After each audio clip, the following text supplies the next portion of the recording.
pessoas lindas! Vamos lá, vamos começar aí com mais uma aula, né? Mais um bloco aí interessante, mais conteúdo interessante para poder contribuir aí para a sua aprovação, classificação, acerto em todas as questões. A gente vai falar aqui sobre morfologia. Eu começo com morfologia 1, porque depois a gente vai ter uma sequência, tá? Morfologia 1, o que a gente aprende em morfologia, prof? Que parte da gramática é essa? Quando a gente estuda morfologia, logia significa estudo, tá? Morfo significa forma, formato. Então, o estudo da forma dessas palavras. Então, a gente começa olhando para uma palavra e para a estrutura interna dessa palavra, ou seja, são pequenos morfemas, unidades mínimas ali que contêm significado, que vão formando palavras, tá? Tudo vai ficar mais fácil e mais facilitado depois dessa aula que eu vou dar aqui para vocês entenderem. E aí, a segunda parte de morfologia, essa é a primeira parte, estudando a estrutura interna dessas palavras, o que compõe toda a palavra, o que eu preciso ter basicamente em qualquer palavra da língua portuguesa, a gente fica com essa primeira parte. E uma segunda parte, a gente vai estudar a classificação morfológica, que é aquela parte de classes de palavras, tá? Só para você entender o porquê que eu chamo de morfologia 1, significa porque vai ter 2 aí, né? E assim vai. Então, essa primeira parte a gente fica com a estrutura interna das palavras. Olhando para essa estrutura interna das palavras, vamos entender o formato disso, tá? Se liga aqui, ó. Estrutura interna das palavras. A gente vai começar com um conceito, uma teoria do que são morfemas. Gente, o que é morfema? Unidade mínima de caráter significativo. Calma, se você ainda não entendeu, você vai conseguir compreender depois. Chama-se análise mórfica, o processo pelo qual se divide a palavra em seus elementos mórficos. E a gente vai começar estudando o primeiro elemento mórfico, o primeiro morfema, chamado radical, tá? Lembrando que morfema é sempre uma unidade mínima dentro da palavra que vai ter um significado para dentro daquela palavra, tá? Vou começar uma brincadeira aqui só para vocês entenderem. Olha esse exemplo aqui de morfemas, ó. Eu pego e falo o seguinte, alunos. Eu escrevo a palavra alunos. Aí, a partir dessa palavra alunos, eu viro para vocês e pergunto assim, ó, essa palavra está no singular ou está no plural? Aí vocês vão me responder o quê? Ah, prof, está no plural, porque tem aquele S. Perfeito. Então, esse S aqui, ele está dando significado para essa palavra. E quando eu falo significado, gente, eu não estou dando significado tipo o que é aluno, não, tá? É o seguinte, ó, esse S, ele vai ser considerado um morfema, porque é uma unidade que tem um significado para essa palavra de plural. Então, quando eu enxergo esse S dentro dessa palavra, eu sei que está no plural. Aí eu continuo a pergunta para vocês, ó. Galera, essa palavra, ela tá no masculino ou feminino? O que vocês vão me responder? Prof, masculino a princípio, né? Porque alunos também podem englobar tanto homens quanto mulheres, mas a princípio masculino. Perfeito. Por que você sabe que é masculino? Por causa desse O. Então, esse O também tem um significado para dentro dessa palavra. Aí a gente chama de morfema. Um indica o número, singular, plural, outro indica um feminino, masculino. E aí sobra o quê? O alum, que é a chamada base da minha palavra, que também é um morfema. Por quê? Porque a partir desse alum, eu vou escrevendo outras palavras. Aluna, alunado, aluninho. Deu para entender o que são morfemas? Então, morfemas não é você pegar e cortar aleatoriamente um conjunto de letras ou uma letra só. Por exemplo, aqui, se eu pegasse e falasse assim, o L tem qual significado para a palavra? Vocês iam falar, ué, não sei, porque realmente ele não tem significado. O L ali não tem significado nenhum. O S tem, que indica plural aí, que né, vai indicar aí plural para essa palavra. Deu para entender o que é morfema? Então, morfema é tudo aquilo que a gente consegue tirar do interior daquela palavra, seja um conjunto de letras, como radical, alum, seja como uma letra, por isso que eu coloco unidade mínima, em que você consegue perceber que aquelas unidades mínimas ali no interior daquelas palavras dão determinados significados, né? Indicam algo importante para o interior daquela palavra. Tudo bem? Tranquilo? Acho que deu para esclarecer, né? Aí vamos lá, continuando então agora com o nosso radical. O que é o meu radical, que é um tipo de morfema? É o elemento básico e significativo das palavras. Ele é o elemento comum a palavras da mesma família. E o que são palavras da mesma família? São palavras que vão estar ali no mesmo campo de significados, né? Palavras que se relacionam ali no significado e nos seus radicais também comuns. Então, por exemplo, eu tenho o radical livre aqui. Compõe uma série de palavras esse radical, que é o elemento base, tá? Aqui eu dei os exemplos, ó. Livro, a gente tem o livre ali, livraria, livreiro, livrinho. Se você pensou na palavra livre, de liberdade, por exemplo, a gente teria nesse livre um radical para a palavra livre? Teríamos. Mas faz parte da mesma família? Não, por isso que eu não coloquei aqui. Aqui eu só queria apresentar alguns radicais para mostrar que radical é a base para a gente construir várias palavras. E a partir dessa construção, a gente constrói ali a família dessa palavra. Tudo bem? Era só para poder apresentar. Mas a gente tem outras palavras, outras famílias com esse mesmo radical também. Tudo bem? Continuemos. Vamos lá.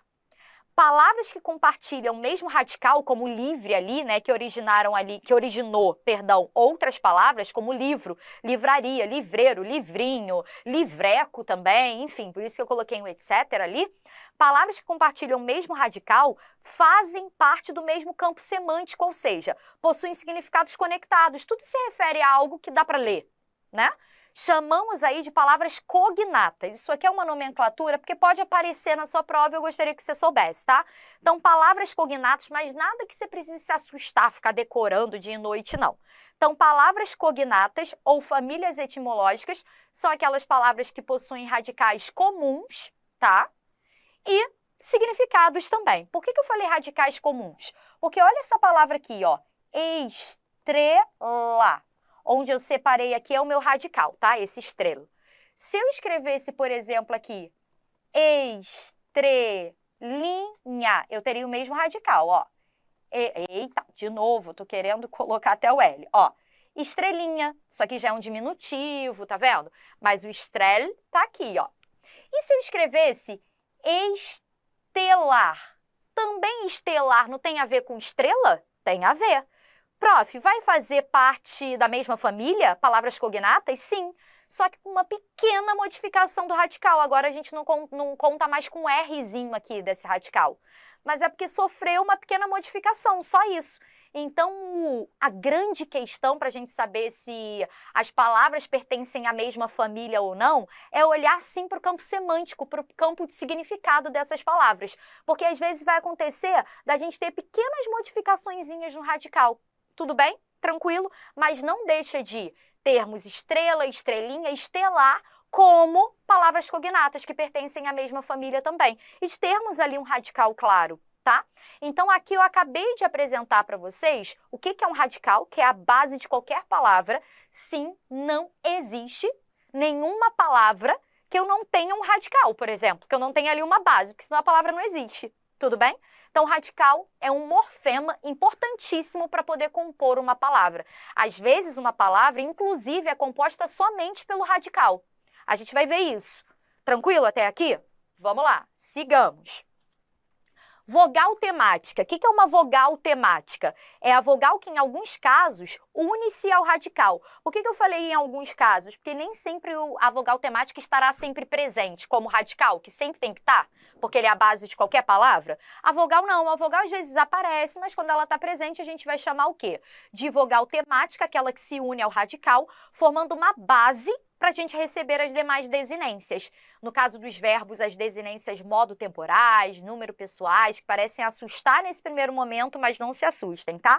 Ou as desinências nominais, de gênero, de número. Então, aqui eu separei bonitinho já para vocês, ó, o campo do exemplo dos verbos, porque as vogais temáticas estão tanto em verbos como em nomes. Nomes em geral, tá? Substantivos ou adjetivos. Então, por exemplo, cantava. Esse A aqui, ó, é a minha vogal temática, que tá vindo depois do meu radical. Tá vendo?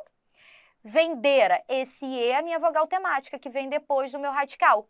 Partisse. Esse I é a minha vogal temática, que vem depois do radical. Então, vogal temática é aquela que vem ali depois do radical, tá? Caneta. Aqui eu também tenho uma vogal temática, só que uma vogal temática nominal, porque caneta já é um nome, já não é mais um verbo. Luzes. Você pode perceber que quando eu tenho apenas a palavra luz no singular, ela não tem vogal temática. Mas a partir do momento que eu passo para o plural, luzes, essa vogal temática aparece. Por isso que eu falei que às vezes existirão palavras em que a gente não vai enxergar a vogal temática, e tá tudo bem, tá? E livro. Esse O também é uma vogal temática, tá vindo depois do radical. Então, quais são as vogais temáticas verbais? A, E e I. E quais são as vogais temáticas nominais? Então, essas aqui são as vogais temáticas verbais, tá? E as vogais temáticas nominais? A, E e O. São as minhas vogais temáticas nominais. Só para lembrar, o que eu chamo de nome? Substantivos e adjetivos. Tudo bem até aqui? Então, ó, eu tenho vogais temáticas tanto de verbos quanto em nomes, tá? Algumas palavras serão consideradas atemáticas. O que são palavras atemáticas? Não possuem vogais temáticas. Elas não possuem vogais temáticas. A gente chama de palavra atemática. Que situações eu tenho para não possuir uma vogal temática? Primeira situaçãozinha aqui, ó. Quando as palavras forem terminadas em vogais tônicas, ou seja, forte. Maracujá, café, cipó. A gente não chamaria esse A, E e O aqui de vogais temáticas em nomes? Só que aqui não vão ser vogais temáticas. Prof, então esse A, esse E e esse O vão ser chamados de quê? Não vão ser chamados de nada, gente, porque tudo isso aqui vai ser chamado de radical. Então, em maracujá, toda a minha palavra é o meu radical. E em café, também. E em cipó, também. Combinado?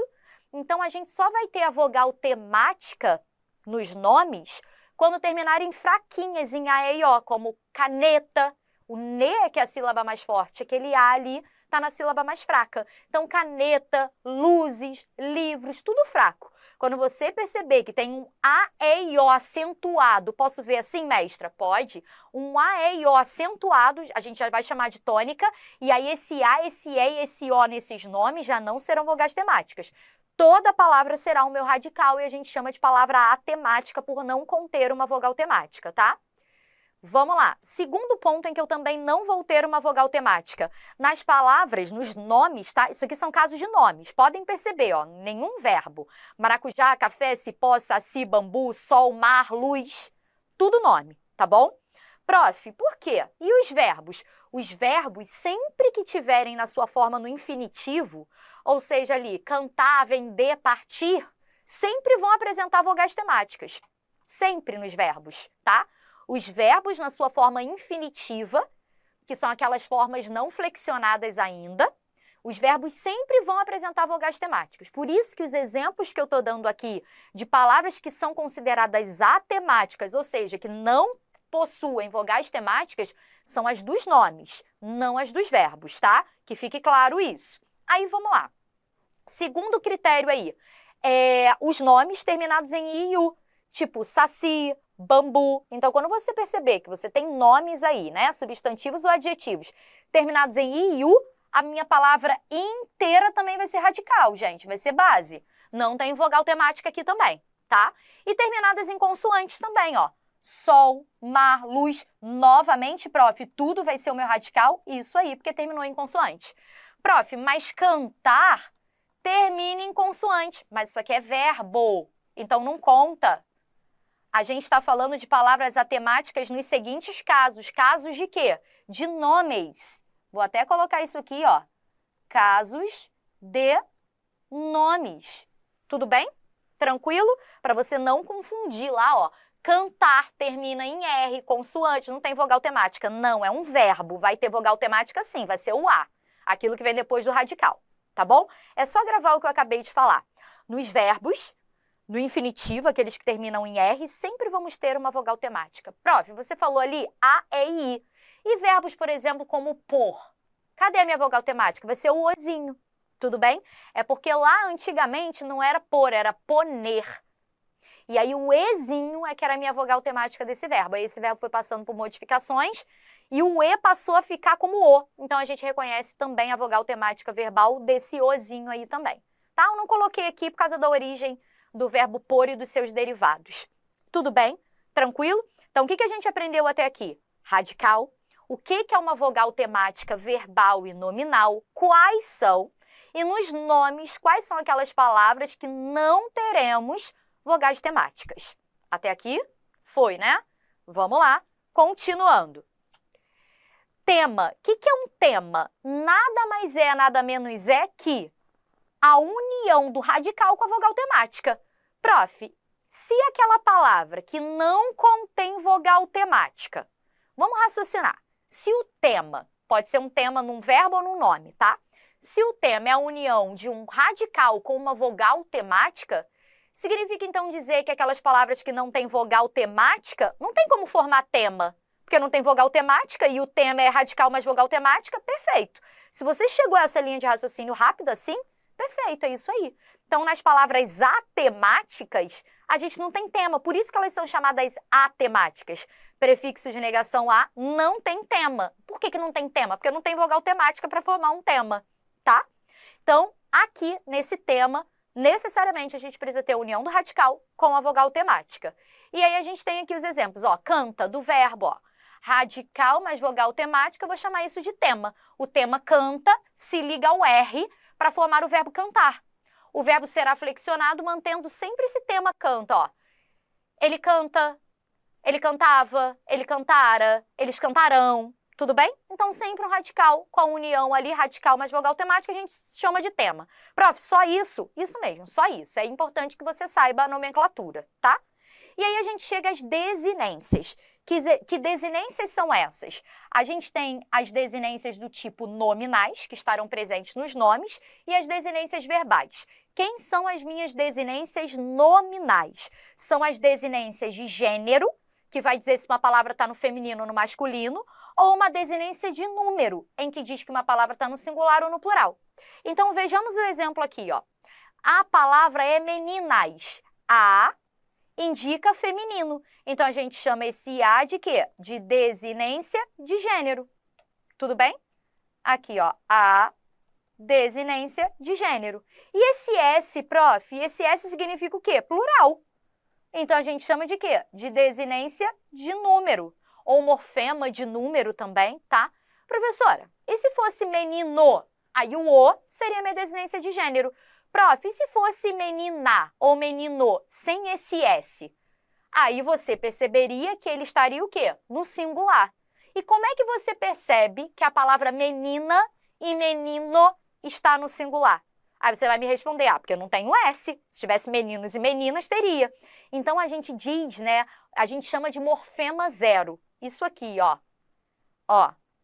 Se tivesse escrito menina sem o S, a gente colocaria esse zero cortadinho. A gente chama isso de morfema zero. Por que morfema zero? Porque a gente reconhece que a palavra está no singular pela ausência da letra que simbolizaria o plural. Entende? Tranquilo? Vou olhar aqui, ó. Quando está no plural, a gente enxerga ali o S. Então, morfema ali de número, de plural. E quando não tem? Quando a gente não enxerga, por isso que a gente bota um zerinho. Morfema zero significa que aquela palavra ali está no singular. Só isso. Tranquilo? Vamos continuar. Aí, olha que interessante aqui, gente, ó. Atenção!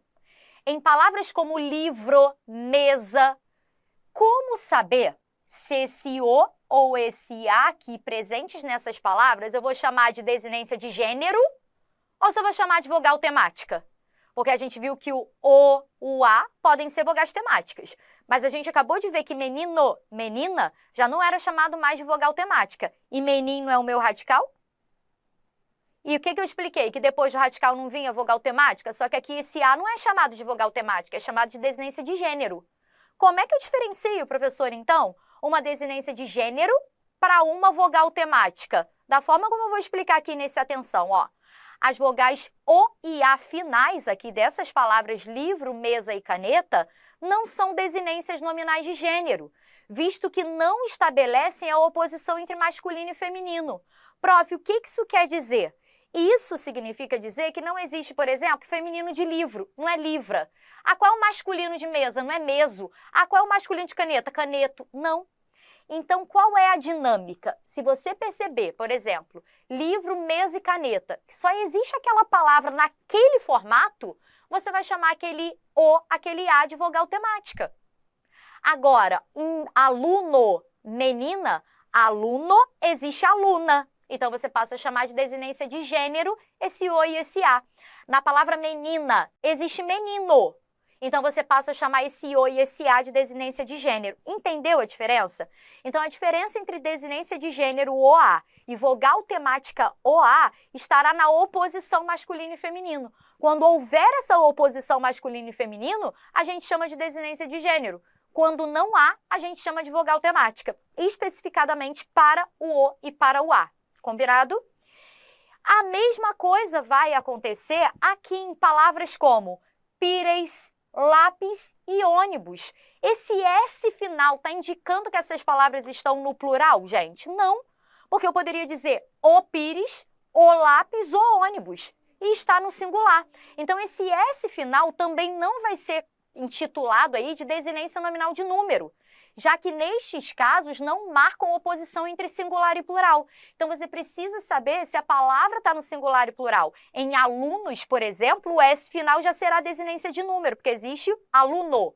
Então, quando você se refere ao singular, é aluno. Quando você se refere ao plural, é alunos. Agora, pires, lápis e ônibus, não. Como é que você determina o singular e plural dessas palavras? Não pela palavra em si, mas pelas outras classes que o acompanham. O ônibus, os ônibus. Mas a palavra ônibus está intacta. Prof, então, o que eu vou chamar aquele S? Ônibus. Não é um nome que finaliza em consoante? E a gente não aprendeu que os nomes que finalizam em consoantes serão chamados toda a palavra de radical? Então, ônibus, lápis e pires, tudo isso aí é um radical. Tudo bem? Então, não tem estrutura. A estrutura interna se baseia ali no radical. Tudo bem? Eu não vou chamar aquele S de morfema de número, desinência de plural. Combinado?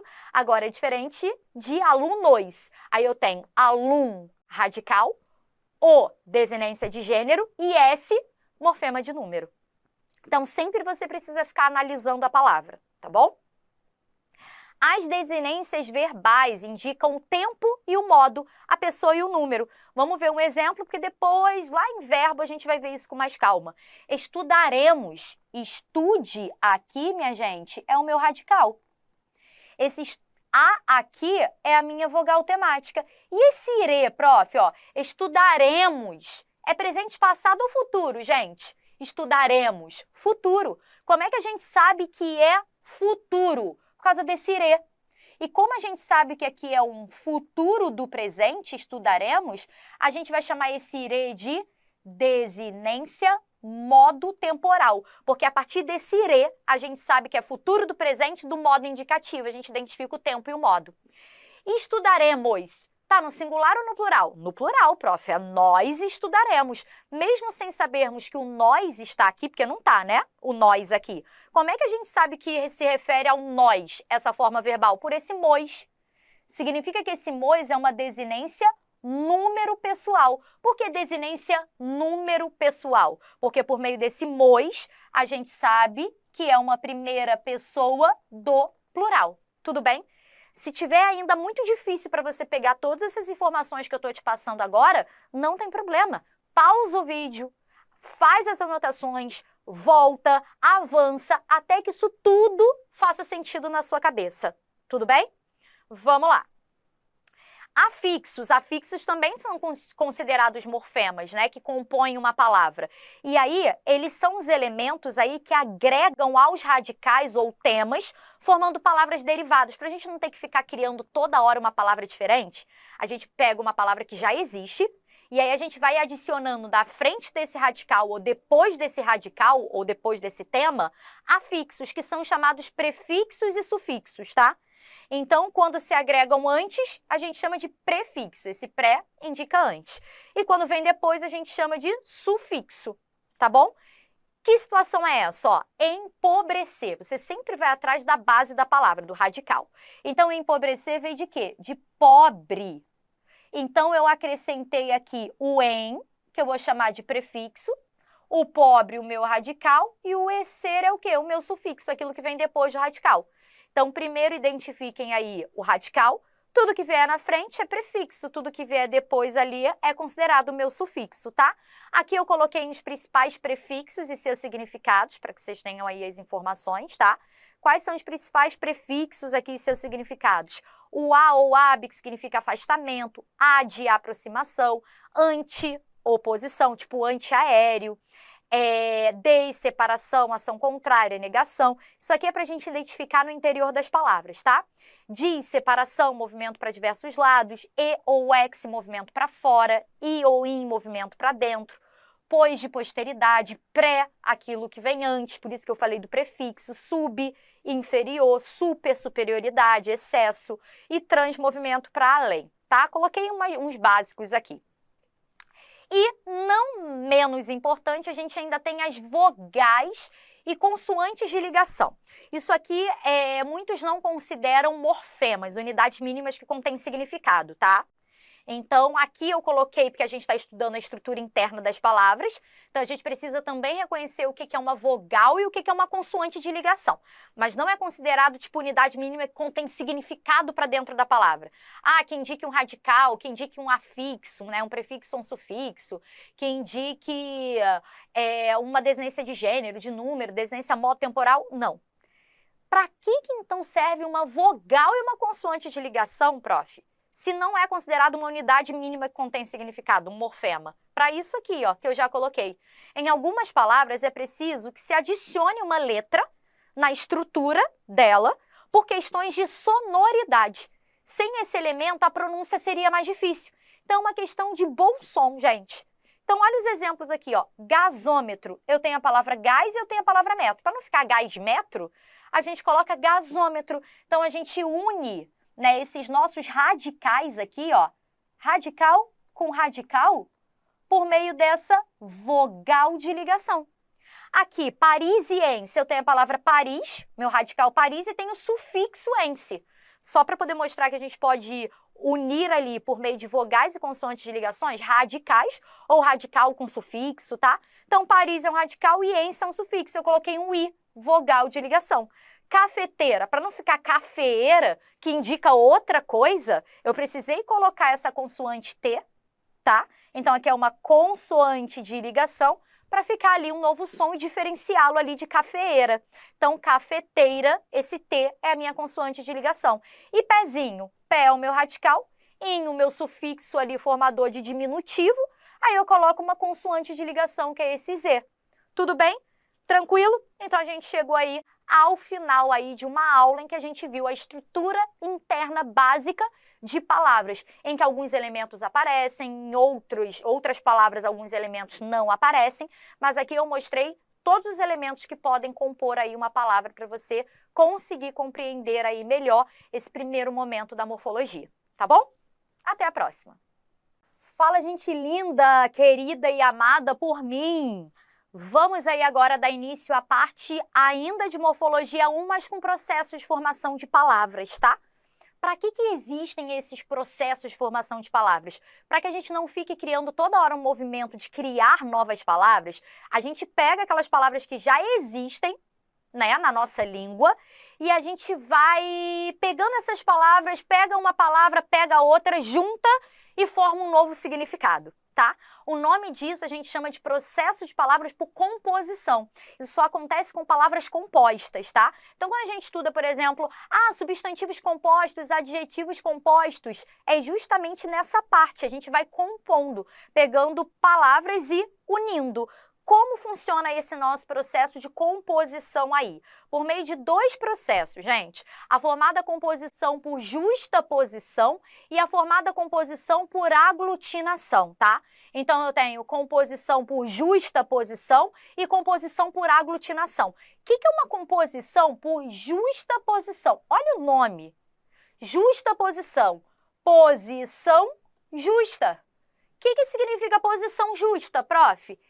Quando duas ou mais palavras da língua portuguesa se unem e nenhuma perde nenhum elemento, pode até ganhar, mas nunca perder, a gente chama de processo por justaposição, porque elas se uniram sem que perdessem.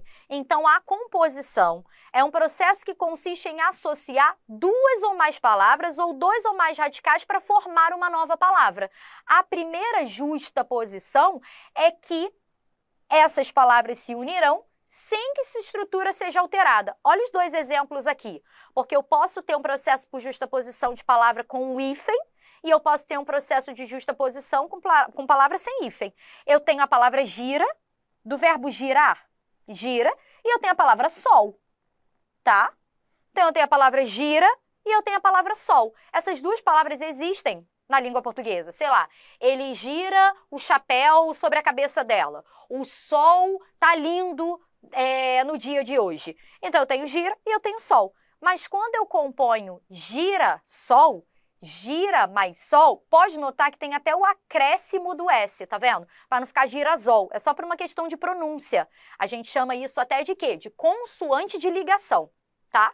Tá unindo ali dois radicais. Então, por uma questão de pronúncia, eu acrescentei. Mas eu só acrescentei. Eu não perdi nada da palavra gira e não perdi nada da palavra sol. E aí eu formei um novo sentido, um novo significado para a palavra girassol, que pode ser uma flor ali, tá?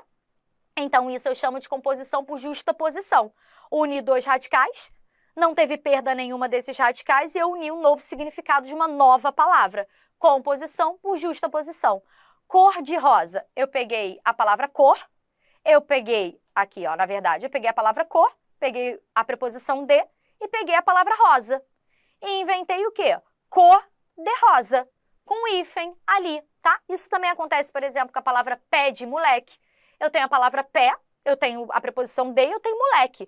Quando eu formo uma palavra pé de moleque, tem nada a ver com o nosso pé, né? Tem a ver com doce. Então, eu formo um novo significado, uma nova palavra com a formação de outras palavras que existem. Quando há essa união, essa junção sem perdas, composição por justaposição. Palavras compostas por justaposição. É um dos tipos de processo de formação de palavras. E qual é o outro processo também por palavras compostas? É a aglutinação, tá? Como é que funciona a aglutinação? Unem-se as palavras suprimindo um ou mais de seus elementos fonéticos. O que é suprimir? Há perdas no interior dessas palavras. Isso significa que na aglutinação há perda de algum som. Então, por exemplo, eu tenho a palavra aqui, ó, em boa hora. Então, eu tenho três palavras, em boa hora. Sabe o que surgiu? Embora. Vocês sabiam que o embora era uma palavra composta, gente? Muita gente pode achar que a palavra embora é uma palavra simples, só porque a gente utiliza o embora no nosso dia a dia, mas não. A palavra embora é uma palavra composta por três palavras. A preposição em, o adjetivo boa e o substantivo hora, tá? Então, embora é uma palavra composta aí. Só que um monte de elemento foi perdido, que eu grifei aqui. O A do boa, o H, o O do hora, tá? A mesma coisa com a palavra fidalgo. Vocês sabiam que fidalgo era uma palavra composta? Sim, por filho de algo, que significa ali filho de alguém importante, tá? E aí houve perdas também. Perdas do lho, do e ali, do d, para virar fidalgo. Então, eu também tenho uma palavra ali por aglutinação. Hidrelétrica. Eu tenho a palavra hidro e elétrica. Houve a perda de um o, que seja, se perdeu um elemento, a gente já chama de aglutinação. Então, uma palavra ali aglutinada é aquela formada por outras palavras da língua portuguesa em que haverá perdas internamente. A maior parte dessas palavras é isso. Embora, fidalgo, hidrelétrica, aguardente, tá? Então, você consegue aí obter, por meio dos exercícios, por meio também do meu material teórico aí, mais outros exemplos, né? Para vocês saberem. Façam muitas questões, porque aí vocês vão estar tendo acesso aí a outras palavras também que vocês poderiam não conhecer. Vinagre também é uma palavra por aglutinação, que é vinho ácido, vinho acre. Então, muitas palavras aí que vocês vão perceber que são palavras compostas e a gente nem sabia. Composição por aglutinação, porque houve muitas perdas. Tranquilo, gente? Chegamos então ao final aí de mais um conteúdo importante para a sua prova. Olá, pessoal! Chegamos agora ao nosso processo de formação por derivação. O que é o meu processo de formação de palavras por derivação? nós teremos palavras primitivas, palavras que não se originaram, né, de outras palavras, são palavras ali que elas é que podem ter a capacidade de formar novas palavras. Então, você pega a palavra primitiva, tipo sol, lua, vida, palavras primitivas, tá? E aí, a partir dessas palavras primitivas, a gente vai acrescentando afixos. Quem são esses nossos afixos? Prefixos e sufixos. Então, a gente vai acrescentando algo na frente desses radicais e algo depois desses radicais, para que a gente crie novas palavras, tá? Então, a gente tem alguns processos aí, né? Classificações aí desses processos em que a gente vai acrescentando prefixo e sufixo. Uma hora só o prefixo, outra hora só o sufixo, outra hora o prefixo e o sufixo simultaneamente, outra hora o prefixo e o sufixo, mas não simultaneamente. Então, a gente tem o nome aí de 4 tipos de derivação, de classificação envolvendo prefixos e sufixos, tá? Então, simbora, ó. Derivação, então, é um processo que consiste em formar uma palavra nova, uma palavra derivada, a partir de outra já existente, que é a primitiva. E aí a gente tem o primeiro chamado processo aí, que é chamado de prefixação ou derivação prefixal, tá? Ou derivação prefixal. O que é a minha derivação prefixal? Ocorre quando a gente acrescenta um prefixo a um radical. Então, vão olhando logo onde encontrar o radical. Com base nesse radical é que você vai perceber o que está sendo acrescentado aqui a ele. Então, eu tenho, por exemplo, a palavra desligar. Qual é a base da minha palavra? Des ou ligar? Ligar. Então, ligar aqui é uma palavra. Tá vendo? Exatamente como eu coloquei. Então, eu acrescentei o quê? O des. E muda o sentido da palavra, porque desligar é o contrário de ligar. Então, eu acabei de formar uma nova palavra a partir de uma palavra que já existia, que era o ligar, e apresentei um novo sentido para essa palavra. E como eu coloquei na frente do radical, eu chamo esse des de prefixo, tá? Por isso que eu chamo de derivação prefixal, tá? Então, ó, derivação aí, prefixal. Reaver, eu tenho a palavra haver. Claro que quando se une aí o re, esse H cai, né? Mas eu tenho a palavra ali que é o haver.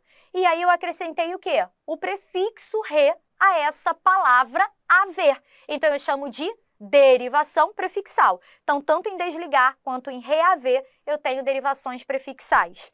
E a sufixação, ou também chamada de derivação sufixal, ocorre quando se acrescenta um sufixo a um radical. Então, de novo, eu vou atrás da base da minha palavra. Eu tenho a palavra felizmente. Feliz é a minha palavra, é o meu radical.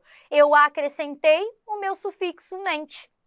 E outra coisa interessantíssima, gente, a palavra feliz é um adjetivo, né? Caracteriza ali um ser, um nome.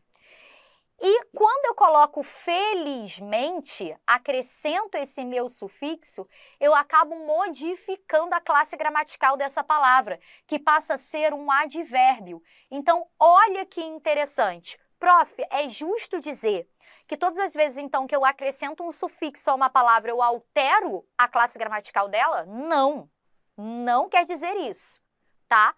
Quer dizer que eu posso alterar também a classe gramatical daquela palavra quando eu acrescento um sufixo a ela. Só isso, tá? Só mostrei um exemplo aqui. Não é sempre que isso vai acontecer. Então, por exemplo, laranja é um substantivo, laranjal ali também, né? E eu acrescentei ali um sufixo e não mudou. Tudo bem? Mas às vezes modifica. Era só para poder mostrar que às vezes o acréscimo de um sufixo pode alterar a classe gramatical daquela palavra. Ali aquele mente é um sufixo formador de advérbio, tá? Então, felizmente, provavelmente não pode ser cabeça também? Pode, mas não na palavra felizmente. Na palavra felizmente, mente ali não tem nada a ver com cabeça, tá? Você tem que olhar também para os sentidos das palavras, senão você vai bugar. Ali o mente tem nada a ver com mente e cabeça, tá bom? Continuemos então. Harmonizar. Harmonia é uma palavra. Prof, mas o A ali foi comido, aqui só ficou o harmon. Não tem problema. São modificações que acontecem no interior do nosso radical quando a gente vai acrescentando elementos a ele, tá? Então não tem problema. A gente sabe que harmonizar vem de harmonia. Sempre se apeguem aí aos sentidos, tá bom? Então harmonizar vem de harmonia, que é uma palavra, eu acrescentei o sufixo izar. Então, harmonia, por exemplo, é no substantivo, harmonizar passa a ser verbo, tá? Então, tem um sufixo aí formador de verbo, que é o izar, que é aquilo que eu acrescentei após o radical. E a minha derivação prefixal e sufixal, ou também chamada de prefixação e sufixação, ocorre quando se acrescenta um prefixo e um sufixo a um radical. Acontece que a minha derivação parassintética, eu também vou acrescentar um prefixo e um sufixo a um radical, formando um verbo, mas não só formando um verbo, tá? Formando um verbo geralmente. Vou até acrescentar aqui, porque não é só formando um verbo geralmente. Mas vamos olhar a diferença da derivação prefixal e sufixal para parassintética, já que ambas são acrescentados ali prefixos e sufixos. Aqui eu tenho a palavra deslealdade. Qual é a minha base? Eu sempre preciso ir atrás da minha base. A minha base é a palavra leal, como eu escrevi aqui, leal. E aí eu acrescentei o quê, ó? O des e o dade. O des é um prefixo, o dade é um sufixo. Tá vendo? Des prefixo, dade sufixo. Mas olha o que vai rolar na prefixação e sufixação. Você precisa fazer um confere. Primeiro você vai conferir se existe a palavra na língua portuguesa no momento em que você une o prefixo e só o radical. Então vamos pegar o prefixo des e só o radical. A palavra desleal existe na língua portuguesa? Existe. Existe na LP, na língua portuguesa. Agora eu vou pegar só o meu radical com sufixo, tá? Vou botar lealdade. Existe a palavra lealdade? Existe na língua portuguesa. Então, quando você fizer exatamente o que eu acabei de fazer, de pegar a base, de unir o prefixo com o radical e depois de unir o radical com o sufixo, e as duas palavras existirem, eu tenho prefixação e sufixação. Agora, quando você vai fazer com a derivação parassintética isso, você vai perceber que ou não vai ter nenhuma das palavras formadas de prefixo com radical, radical de sufixo, ou pelo menos uma dessas formações não vai existir na língua portuguesa. E se uma dessas formações já não existir na língua portuguesa, a gente já chama de parassintética. Aí eu vou dar o exemplo. Olha aqui, ó. O verbo alistar é um que dá sempre problema, porque as pessoas sempre falam, ah, mas listar existe. Sim, existe, mas não existe aliste.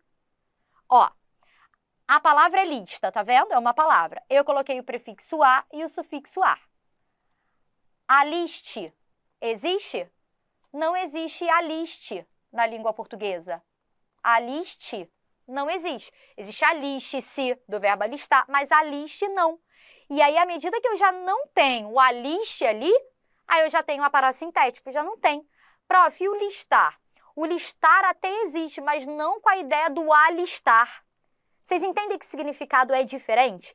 Quando eu tenho a palavra alistar, é um significado completamente diferente. Alistar-se num quartel é diferente do listar, de colocar em lista. Entende? Então, a dinâmica, parece que a gente está trabalhando com dois sentidos, duas palavras diferentes. É isso mesmo. Por isso que a gente chama de parassintética. Porque quando a gente vai unir o prefixo com o radical, a gente, opa, já não existe. Então, já tem alguma coisa aí que não vai rolar. A mesma coisa, ó, segunda palavra, ó. Espairecer. Pairar é uma palavra. Aí você vai tentar, ó, prefixo ex e ec. Perdão, eu acabei não colocando em escurinho esse e, mas o sufixo é ecer, tá? Aí você vai falar, ah, expair existe? Não existe. Não existe expai, né? Vou até colocar expai aqui, ó. Existe pairecer? Não existe também na LP. Não existe na língua portuguesa, não existe na língua portuguesa. E quando não existe, a gente viu que aquele acréscimo do prefixo e sufixo foi simultâneo, foi ao mesmo tempo. Não faz ali sentido, então a gente chama isso de parassintética, tá? Então, resumindo aí, ó, para que haja parassíntese, nessa parte aqui, ó, é necessário que o prefixo e o sufixo tenham se agregado simultaneamente ao radical. Caso isso não ocorra, será a derivação prefixal e sufixal. Então, por exemplo, empobrecer, eu tenho o prefixo em, o radical pobre, preste atenção aqui, que eu acabei botando pobre, mas para poder dizer respeito à palavra, tá? Não ao radical, só para lembrar, o radical é pobre. É porque como eu estou falando o tempo inteiro, palavra, palavra, aqui eu coloquei palavra, tá? Então, pobre é a minha palavra, mas o meu sufixo é ser. Pronto, corrigindo aí porque só apareceu ser ali. Então, eu tinha o meu prefixo em, o meu sufixo é ser. E minha palavra, né, pobre. As palavras empobre e pobrecer não existem. Então, eu vou chamar de derivação o quê? Derivação parassintética, tá? Agora, desigualdade. Qual é a minha palavra? Igual. E aí eu acrescentei meu prefixo des e meu sufixo dade. As palavras desigual e igualdade existem. Então, aqui eu chamo de derivação prefixal e sufixal. Tudo bem? Tranquilo? E é isso, minha gente. Quando você consegue entender a base, essa parte teórica, é só você ir avançando aí nos níveis de dificuldade, fácil, médio e difíceis aí dos exercícios, tá? E é praticar muito, beleza? Essa parte de processo de formação de palavras aí que é importante, esse estudo, tá bom? Então, é isso aí, o que deveria ter sido entregue para vocês nesse momento. Valeu, minha gente! Olá, pessoal! Professora Fabiola Soares sempre na área, sempre. Até a gente fechar esse edital aí, ó, inteiro. Então, ó, vamos a mais uma aula aí, a aula em que a gente utiliza na parte de morfologia 1 dos nossos conhecimentos em relação a outros processos de formação de palavras. Então, até aqui, você viu os processos de composição, os processos de derivação, e a gente tem outros processos aqui também, até com o nome de processos de derivação. Eu gosto de deixar tudo separadinho aqui, porque envolvem outras dinâmicas aquilo que a gente vai aprender aqui nesta parte do conteúdo aí de língua portuguesa, tá bom? Então, ó, simbora sem mais delongas, vamos lá. Quais são esses outros processos de formação de palavras iniciando aí com derivação regressiva? Prof, o que é uma derivação regressiva basicamente? Isso aqui é o básico, tá? Existem outros exemplos de derivação regressiva também. Ocorre quando a terminação do verbo é substituída por uma vogal, criando um substantivo abstrato. Como assim, prof? Olha aqui, ó. Eu tenho o verbo pescar, eu tenho o verbo caçar. E aí, quando eu tenho esse verbo pescar e caçar, eu chamo isso de palavra primitiva. Então, quem é a minha palavra primitiva? São os meus verbos. E aí eu quero criar as minhas palavras derivadas. Vou botar uma barrinha aqui, ó. E quem é a minha palavra derivada de pescar? É pesca. Quem é a minha palavra derivada de caçar? É caça. O que houve, gente? Houve a perda desse R final. Então, no momento em que eu pego e tenho um verbo e ele perde esse R final e aí eu vou obter um substantivo abstrato, e precisa ser abstrato, tá? Só para relembrar, substantivos abstratos são aqueles que dependem da gente para poder existir. Então, a pesca só vai existir se alguém for lá e pescar. A caça só vai existir se alguém for lá e caçar. Tudo bem?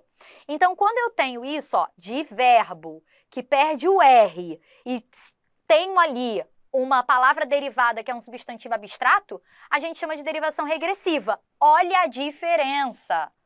Atenção para isso aqui, ó. Atenção para isso aqui. Eu tenho o meu verbo telefonar. Perco o meu R. Para criar um substantivo é o quê? Telefone. Porque não necessariamente precisa terminar também na mesma vogal, tá? Telefone não é um substantivo? Sim, prof, é um substantivo. Só que é um substantivo concreto ou abstrato? É concreto. Telefone é um substantivo concreto. Aí, opa, então isso aqui é uma derivação regressiva? Telefonar que virou telefone? Não, não é. Porque o combinado para ser derivação regressiva é sempre de quê? De um verbo para um substantivo abstrato, que perde o R. Pode mudar até aquela última vogalzinha. Não necessariamente tem que ficar lá com a vogal que termina o verbo, não. Tá bom? Beleza? Que compõe o verbo. Tá bom? Então, aqui, ó, não. Prof, então o que vai ser? Aqui, na verdade, do telefonar e telefone, olha o passo a passo. Aqui, na verdade, é isso aqui, ó. Olha o que acontece. Eu tenho a palavra telefone, tá? Eu tenho a palavra telefone. Essa palavra que é a minha palavra, nossa, o L, quase não diferenciei o L do E. Esse telefone é o meu substantivo concreto, tá? Então, eu tenho telefone, que é o meu substantivo concreto, e aí, para eu construir ali uma palavra derivada, eu tenho telefonar. Então, telefone é o meu substantivo concreto e é a minha palavra primitiva, que está dando origem à minha palavra derivada, que é telefonar. Então, agora eu não tenho uma derivação regressiva, gente, porque não houve perda do R. Na verdade, houve acréscimo do R. Então, eu tenho uma palavra formada por derivação sufixal, porque eu acrescentei o R da palavra de origem, que era telefone. Então, qual é a dinâmica para não te confundir aí do outro lado? O que é uma derivação regressiva? Você vai pegar um verbo que vai se transformar num substantivo abstrato. Quando você perceber que está se transformando num substantivo concreto, é o contrário. Na verdade, o substantivo, que é a minha palavra primitiva, e o meu verbo é a minha palavra derivada com acréscimo do R final, que é o meu sufixo. Sufixo formador de verbo. E aí é outra coisa, é derivação sufixal, já não é derivação regressiva. Então isso é importante para que você saiba aí a diferença, tá bom? Não é qualquer verbo que vira substantivo que você vai sair chamando de derivação regressiva, não. Tá bom? Vamos lá, continuando então. Derivação imprópria. O que é minha derivação imprópria? Ocorre quando não se altera a forma da palavra. Muita gente confunde derivação regressiva com derivação imprópria. Ah, porque mudou a classe gramatical, prof, também. Mas ali na derivação regressiva, além de eu mudar a classe gramatical, eu mudo o interior da minha palavra. A palavra é escrita de uma forma e a palavra derivada é escrita de uma outra forma. Na derivação imprópria, não. A palavra ela se mantém da mesma forma, o mesmo formato. Não se altera a forma da palavra, mas há mudança na classe gramatical. Ou seja, você só será capaz de entender que há uma derivação imprópria quando essa palavra estiver dentro de um contexto. Então, você tem aqui, ó, verbo que vira substantivo, nosso primeiro tópico. O amar é fundamental para o ser humano. A palavra amar, fora do contexto, é verbo.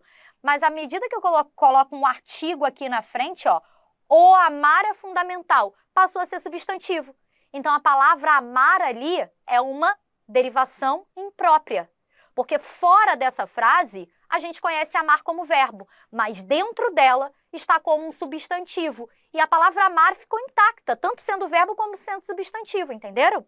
Vamos para o segundo exemplo de derivação imprópria. Um substantivo que pode virar adjetivo, ó. Aquele local se tornou uma cidade fantasma. A palavra fantasma fora dessa frase é um substantivo.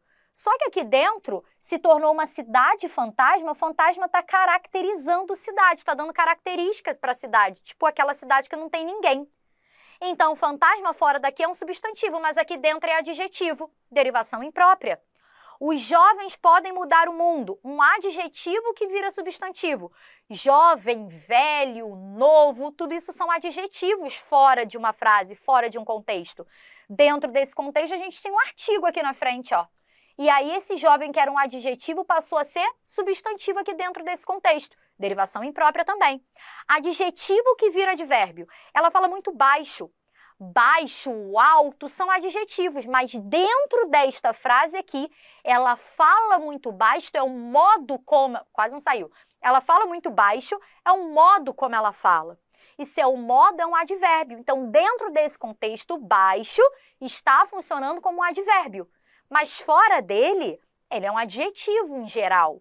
Então, quando acontece essa transformação de classe gramatical daquilo que é esperado, né, para aquilo que não foi esperado em virtude de um contexto, a gente chama de derivação imprópria. Entendeu que a dinâmica é diferente de derivação regressiva? Tem uma galera que fala, mas ali de verbo passou a ser substantivo. Mas mudou, gente. Quando modifica, é derivação regressiva. Quando não modifica, é derivação imprópria. Modificou a classe, mas não modificou a palavra. Vamos continuar aprendendo. Então, baixo aqui está funcionando como advérbio. Numeral que pode virar um adjetivo. Eu tenho tolerância zero a esses comportamentos. Zero é um numeral. Mas aqui está caracterizando tolerância. Tolerância zero significa o quê? Você é um intolerante. Então, aqui está funcionando como adjetivo. E ele nunca ouviu um não na vida. Não, fora desse contexto, é um advérbio de negação. Mas o artigo aqui está substantivando essa palavra, tudo bem? Então, a gente tem aqui, ó, um substantivo, tudo bem? Tranquilo? Sigamos aí com outros processos ainda, beleza? Nesses outros processos aí, a gente tem, ó, onomatopeia. O que é uma onomatopeia? Uma onomatopeia é quando a gente faz a reprodução de sons ou ruídos, tá? Tanto sons ou ruídos pronunciados por pessoas como objetos, coisas. Então, a gente tem aí exemplos que eu botei aqui, ó. Fonfon, o barulho que uma buzina faz. Tic-tac, o barulho que um relógio faz. Zum, zum. Tipo, saiu um zum, zum, zum dali. Tipo, como se fossem pessoas falando. Então, a gente tem o nome disso, chamado aí de onomatopeia, tá bom? Segunda situação aqui, ó. Segunda situação não, terceira já, né? Abreviação. O que é abreviação? Consiste na redução da palavra até o limite que não prejudique a compreensão dela. Não tem a ver com sigla, tá? Tem a ver com redução. Então, olha só, ó. A gente costuma chamar fotografia de foto. Tá vendo? Eu só reduzi a palavra. A gente costuma chamar motocicleta de moto. Então, isso aqui é abreviação. Pneumático, é aí que tá muita gente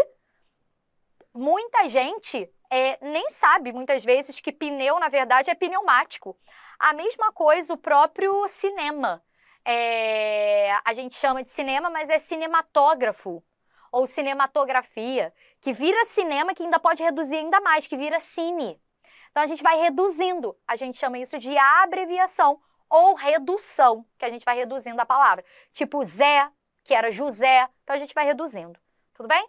Vamos continuar aí. Atenção, a gente não deve confundir a abreviação com abreviatura, que é a representação de uma palavra por meio de algumas de suas sílabas ou letras, tipo física, que é fiz, M ali, metro, página ou P, que é de página.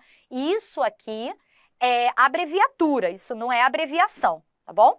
E as siglas também, que podem ser consideradas um tipo especial de abreviatura, que também não dá para a gente poder confundir com abreviação. Feito com as letras iniciais ou até mesmo com as sílabas iniciais de palavras, NGB, nomenclatura gramatical brasileira, tá? Então, NGB aí, nomenclatura gramatical brasileira, beleza? Hibridismo também é muito comum, gente, que é cobrado aí em provas, tá? O que é o hibridismo? Consiste em palavras compostas por elementos de línguas diferentes. Muita gente me pergunta, pronto, prof, no hibridismo agora como que eu vou saber a origem dos radicais das palavras? Vou precisar saber que o radical é grego, que o radical é latino, que eu faço? O que você faz? Muito exercício e presta atenção em todas as palavras que eu trouxer como exemplos de hibridismo, porque eu sempre aposto naquelas palavras mais recorrentes em exames aí de concursos públicos em geral, tá? Concursos militares, principalmente. Então, eu vou pegando essas palavras mais recorrentes e vou trazendo como exemplos aqui, tanto aqui nessa parte teórica quanto na parte dos exercícios, para vocês entenderem quais são as palavras mais recorrentes e não ficarem aí, ó, gravando origem de palavras, para vocês já reconhecerem uma palavra híbrida. Então, são algumas dessas palavras aí que você já considera híbrida, tá? Psicologia, que vem aí do psico, que é raiz latina, logia, que é raiz grega. Então, união do latino com o grego, que dá aí no hibridismo, nessa mistura. Televisão, tele, raiz grega, e visão, raiz latina. Aeroporto, aero, raiz grega, e porto, raiz latina. Automóvel, auto, raiz grega, e móvel, raiz latina. Burocracia, buro, do francês aí, bureau. Mascracia, que é raiz grega. Então, a gente tem aí sempre aí a união de origens diferentes, tá? Psicologia, televisão, aeroporto, automóvel, burocracia, sociologia também, que eu não coloquei aqui, mas também é um exemplo de palavra híbrida, e assim vai, beleza? Aí, vamos lá.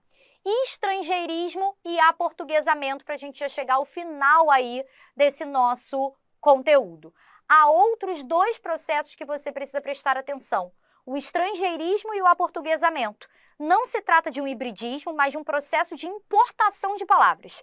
Então, estrangeirismo, por exemplo, ele é um processo de assimilação de palavras estrangeiras que a gente utiliza no português. E a gente utiliza a própria palavra estrangeira, a gente não a portuguesa, tá? É o próprio estrangeirismo. Então, a gente utiliza a palavra mouse, shopping, lingerie, show, fast fashion. Então, essas palavras aqui a gente utiliza como ela é utilizada mesmo em outras línguas. Já o aportuguesamento ocorre quando você pega a palavra estrangeira e aplica nas nossas regras gramaticais aqui da nossa língua. Então, por exemplo, todas essas palavras aqui são estrangeiras. Todas essas aqui são as aportuguesadas, ó. Gangue, coquetel, drink, escanear, tá vendo? A gente ali adaptou, então a gente aportuguesou. Mesma coisa, por exemplo, aqui que quando a gente fala do shampoo, ó. Shampoo, que pode ficar assim, ó, shampoo, tá vendo? Então, isso aqui é um aportuguesamento, não é um estrangeirismo. Chegamos, então, aí ao final de mais uma aula, tá? Espero que eu tenha contribuído aí, ó, com mais um degrauzinho para você subir aí na prática do seu aperfeiçoamento aí na parte de gramática de língua portuguesa, tá? Até a próxima, gente. Tchau, tchau.